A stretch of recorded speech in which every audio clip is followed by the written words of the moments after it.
Hello everyone. Today I went to the theaters and I saw Thor 2, and here's my main opinion on Thor 2. Now this year we have had superhero films. We've had Iron Man 3, we had Man of Steel, we had and we had Wolverine. Those are the main superhero films that we had this year. I don't count G.I. Joe because that's more cartoonish of it, and I did not like it much. And what I really liked about this is that let's talk about main character Thor, because I thought the first movie Thor in 2011 was just okay, and he was great in the Avengers, and I felt very good in the Avengers. And my first encounter with the trailer was earlier this year, and it looked like it was up in the dark, up with the story. It gave the character of Jane Foster a lot more of a heavier and a bit more focused, charismatic, a bit more central role in the film. And it looked really good.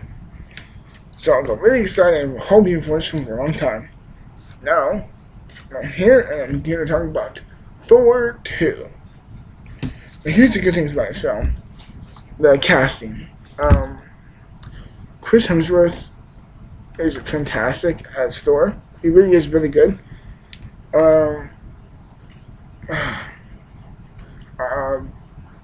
Natalie Portman as Jane Foster is really good. She's good. Anthony Hopkins as Odin is great because I love Anthony Hopkins. But easily best down, Tom Hiddleston as Loki sold this movie. He is worth the price of admission. Even if you think the film is bad, Loki alone is worth the film. He really is, and I think he's awesome in it. He really is. Overall, I thought the story was pretty decent. The story of this film is basically the villain Malekith. He has this weird black stuff that he needs to take over the universe. And I just realized how stupid that sounds because there's no story behind that. And I thought the action was very good. It looked like it was really well focused, really had a real purpose in the film. It wasn't just to show someone just punching over the sake of it. It really had a good reason to have with it, and it really showed a main focus and a lot more direct action in the film. The director, Alan Taylor, who's currently directing Game of Thrones, which I should watch because I haven't seen it. But I really should. But the directing was very good, and the CGI for the most part in the film was pretty good. It was quite good, and this is vastly superior to the first. Now with the film's pros, there is a film's cons. Here's my least con. Well, the CG for the most part is good, but there are some parts of the film where I thought, like, that is obviously green screened, and I did not like that at all because it really felt like they just throw that in for the sake of it. And here's my other main point of the film is that the human side characters suck. There's an intern who I think is just okay, but he's totally pointless. Why is he there? There's no reason at all. He could be cut off. No one will miss a thing by the film. And there's this scientist in this film who was also in the first film, and I think his acting was a little bit better, but he was really silly and really strange and over the top, and I thought it was a little bit funny at times, but most of the times I found it kind of annoying. And Kat Dennings really hated Kat Dennings. She was terrible. Get her off the camera, get her off the film, because she is terrible. She shouldn't be in anything at all. I hate her character, I hate her voice, I hate her dialogue. She's 100% pointless. Get her out of the film. I hate her that much. Now, here's what the main reason why I did not like this film for one main reason is because of this. The villain. This is easily this year's worst villain. Malekith, the villain, I forgot the actor who played him. He is awful.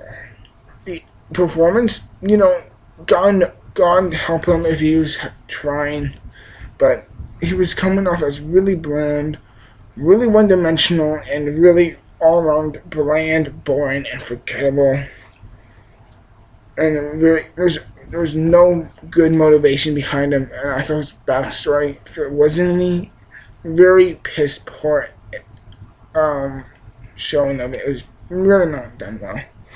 And his motivation, guess what? He just wants to take over the world. And I thought it was really, really stupid. We already had to have set up in the Avengers. I don't know why, but it worked well in the Avengers. But it does not work well here in this film. I don't know why, but it just does not work that good in this film. But I really thought the motivation behind the villain was just 100% awful. It was awful. It was terrible, and I thought it could have been totally rewritten in a better way. But overall, I thought this film had a lot of pros and quite a bit of cons in it. But overall, I thought the film just beat the good things in the film just beat out the bad things.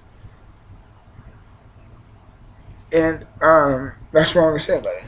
Overall, I'll give Thor 2,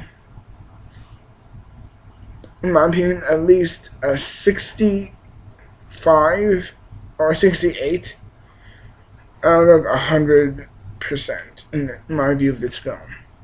Take it what it's worth. Take it if you take in consideration if you want to see the film or not. And until next time, everyone, I will see you in the next video, which I hope will be another superhero film. Actually, it should be. In the next review, Man of Steel. And I'll see you later in my next review, which will be Man of Steel. Just like I just said. I sound really stupid right now. I'm now signing off.